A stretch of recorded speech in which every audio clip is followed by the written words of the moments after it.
Yo, yo, yo, yo, yo, what is going on, CoD Familia? It is your boy BN, aka Mr. Kingdom Builder, and today we're here to give you a breaking news announcement and a first look at Home Realms.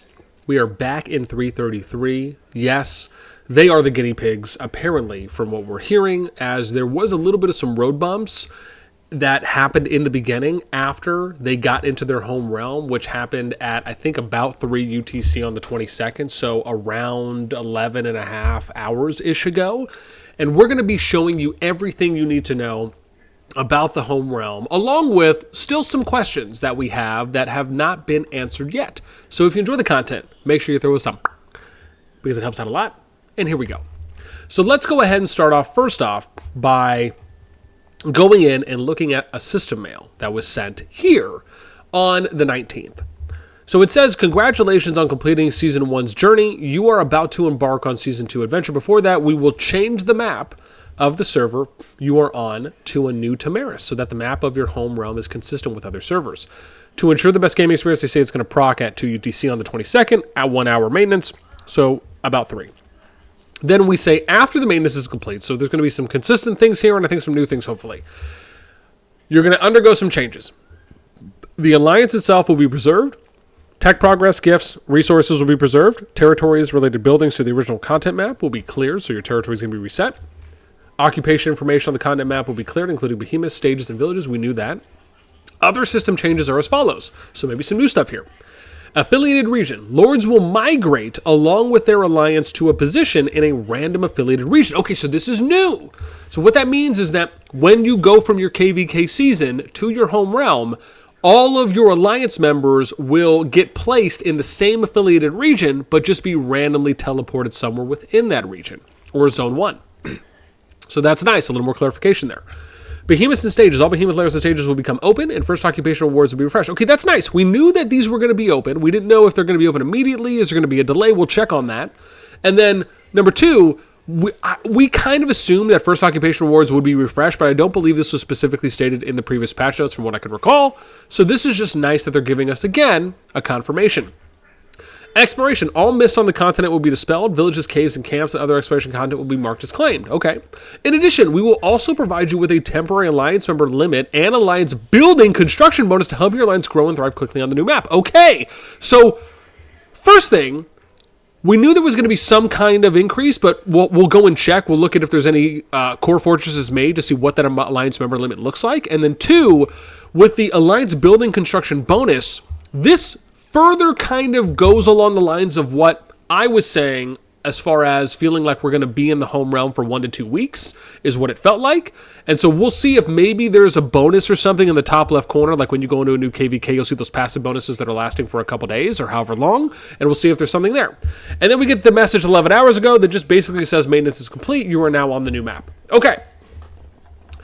So let's first analyze the new map before we go and we look at anything else. And just for sake, I actually have another version over here to my left. We'll show you that in a moment, of 381. So we're in 333 right now, but we're also going to take a look at 381 to see if there's any differences. So starting with, let's look around.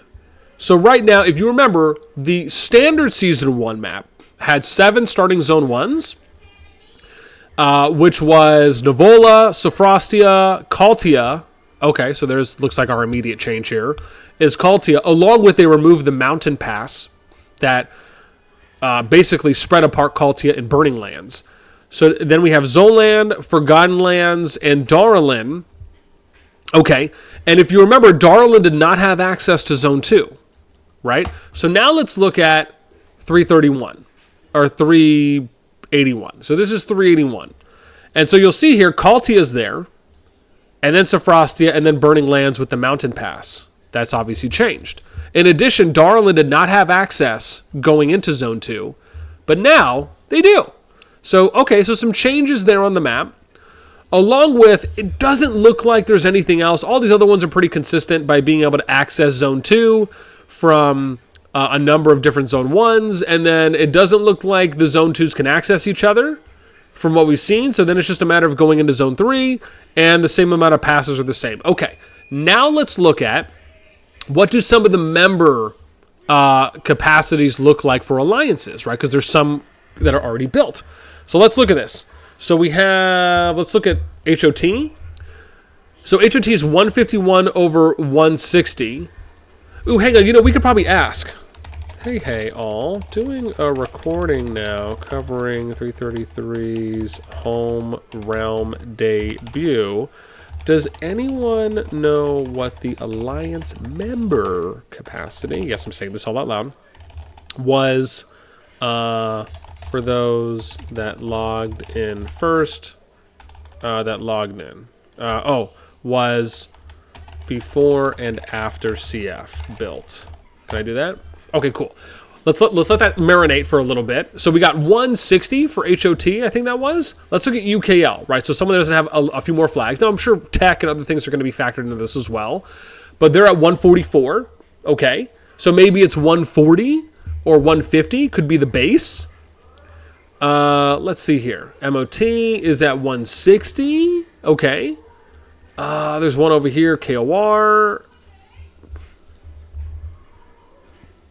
Let's see, 158. I don't think Axie understood where I was going with that. But that's all right. I'm about to reword it again. Let's see another one. Okay, hey, here's another one. Here's RW. Let's see. 160. Let's see. I mean, was it at 140? Member capacity. 150. 160. Before and after Center Fortress was built. Okay, let's see if they'll give us an answer there. And then, here we go. Here's HOK. Let's look and see what theirs is at. So HOK is at 160. Okay, so maybe like if you're max tech, it's 160. Could be the case there. So that tells us a little bit. Okay, how about is there any kind of buffs or passives that are being applied right now? Okay, there is. So Alliance building speed, too. So double the building speed, but also let's pay attention to the timer. 14 days on the timer. Does that mean that we're going to be in the home realm for 2 weeks before we then move to the new? That feels like an indication. In that case, that's nice because we didn't know how long. You're seeing it first. Okay, now let's look at passes. When are these going to open? Because look, people are already gathering over here. So let's click on this. So 5 minutes and 45 seconds. What that means is that it's probably 12 hours or so after you get into the home realm. I think that's a soft assessment there. And so meaning that passes are 12 hours, behemoths are 12 hours, level 3 passes, we'll even click on dragons so you can see it as well. All of these are most likely 12 hours opening after you get back to the home realm. So hopefully that helps you guys all plan and prep. In addition, notice what we're seeing. What was the one thing we talked about before in our player and our alliance guide videos for home realm? We said it's probably going to be smart for alliances to build closer to zone 2 or level 2 passes so they can access zone 2, get into zone 3 faster, and try and beeline to get to the flame dragon as fast as possible so you can get access to start distributing alliance gifts, sending out mails, and taking advantage of those kingdom managerial tools sooner rather than later. And that's exactly what we're seeing. HOK, HOE building close to level 2 pass, HOK building close to level 2 pass, HOT a little farther away, right? Probably would have been better, I would imagine, for them to be able to get to the level 2 pass a little faster. But this is very much, I think, a trend that we're going to end up seeing. And again, you could already see they're loading up. I don't think they're going to have difficulty with level 2 pass, so they probably don't need a lot. Let's see what we said. 400, 600. Does anyone know what the Alliance member capacity was before and after CF built? I mean, was it at 140 member capacity, 150, 160? I don't understand because it can't be at 250.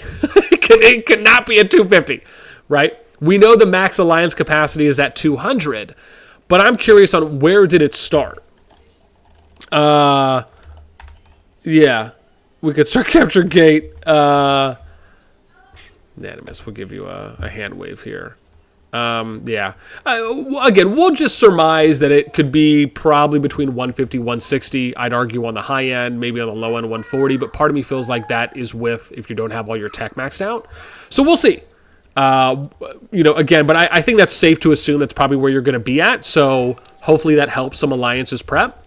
I don't think there's really anything else on the map that we haven't seen or haven't taken a look at yet. Oh, we can look at Augerstone to see, well, no, it wouldn't matter. It's probably the same because nothing's really changed, right? So, but you can see everything's already complete. We can look at season overview. I don't know if there's going to really be anything here, but we'll take a look in case anything has changed. I don't know if they've even said anything. I'm curious, will they say... Oh, it doesn't. So it doesn't really say anything there. Season rewards, nothing's been stated. I don't think we need to really look at that too much. Status, this is just for Behemoths. I think it's probably just a territorial change, most likely. And again, the changes for the pass opening times and the passive buff that's been applied. Let's see, did they refresh this? They didn't. See, that could have been telling if they refreshed the seasonal and maybe did like a 2-week Titan Legacy, but they didn't. Let's see, is there any events or anything that could be happening here? Let's see. Any events that we're getting? So, oh, look at that. Increase your building power to strengthen. Is that building a home? Was that like on purpose? That's kind of funny. But this is, so I wonder if these are going to be what you're going to get. Build your legion power and strengthen your forces. So, which is prepare for battle, building a home, increase your building power to strengthen your forces. Okay, path of prosperity, gather resources from your homeland. So I wonder if these are the events you're going to see when you get to your home realm. Are these going to be consistent? Also, build a research. I mean, these are all kind of like you preparing and getting rewards from just doing basic stuff. Gather resources, destroy forts, trade for... Okay, and then there's also no gain, no grain, exchange items for rewards. Okay, so these kind of almost feel like these are events that line up more with a home kingdom. So that's interesting. And yeah, I think that's pretty much it for what we got for you guys today. Like I said, there's nothing really else that we have to show off. However, if there's anything that you'd like to see me cover, please let me know. And again, I'd love to hear what you think about this. These guys, man. Oh, here we go. So Hyperion gave me the answer. He's like 149 or 150. Okay, so that's great because that's what we were looking for. Thank you. Is what I was to hear around where alliances caps capacities were before and after CF for others to get an idea when...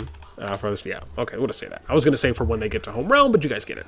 Okay, so yeah, that's it. Let me know what you guys think on anything that we touched on. This is an awesome first look. The only thing that I'm going to say I'm disappointed on, and I'm hoping they correct this, because I want to know what's going to happen, why I cannot see Flame Dragon. Why can I not see the High King interface in the Flame Dragon Behemoth lair? Which, remember, there was a flag, I think it was here or here, and it's not there. Now, I asked COD CS this, and I said, hey, why can we not click on this yet? And their response was that, you know, you have to, the alliance leader who captures Flame Dragon will have access to High King. So my follow-up was, okay, well, does that mean that everyone is going to have access to viewing High King, or only the people who capture the alliance? Because the way I view it is that everyone in the kingdom should have access to clicking on the High King interface, which is pretty consistent with a lot of other kingdom builders and Rock as well. Anyone in a kingdom can go and click on this. Even if you're observing a kingdom and you don't have an account in there or a character, you can still click on this. So I'm wondering, does that mean that the alliance has to capture it first and then everyone will have access to it? Or will it eventually come up at a certain time prior to them capturing? So I did ask that. I'm just waiting to hear back. Those are my final thoughts. Let me know what you guys think. Pretty cool first look. We got a lot of new information. Hope you enjoyed. Hope this helps you and your alliance prep for your upcoming home realm and home kingdom when you get there. And of course, if anything new develops, we'll be here to try and cover it to show you first, as always. Hope you enjoy. Until next time, we'll catch you later.